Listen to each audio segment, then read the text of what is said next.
नमस्कार, मी प्रियदर्शी इंदलकर. दशावतार या सिनेमाचं स्क्रीनिंग आज गोव्यामध्ये झालं, पणजी आयनॉक्समध्ये, जिथे इफीचे सिनेमे दाखवले जातात, जिथे अनेक दिग्गजांचे सिनेमे स्क्रीन होतात, तिथे दशावतार देखील स्क्रीन झाला. आणि हा एक खूप अभिमानाचा क्षण आहे. पहिल्यांदाच असं घडलं आहे की कुठल्या तरी सिनेमाच्या स्क्रीनिंगसाठी महाराष्ट्राबाहेर मी गेली आहे आणि त्या एस्पेशली गोव्यामध्ये.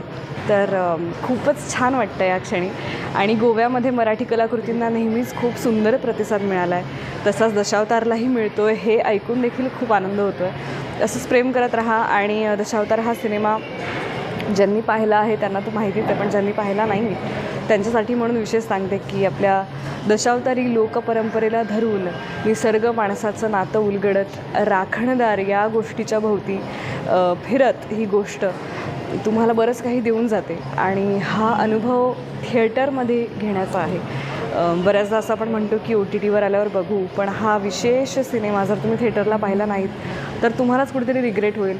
तर सगळ्यांना हेच आवाहन की तुमच्या जवळच्या चित्रपटगृहात दशावतार नक्की बघा.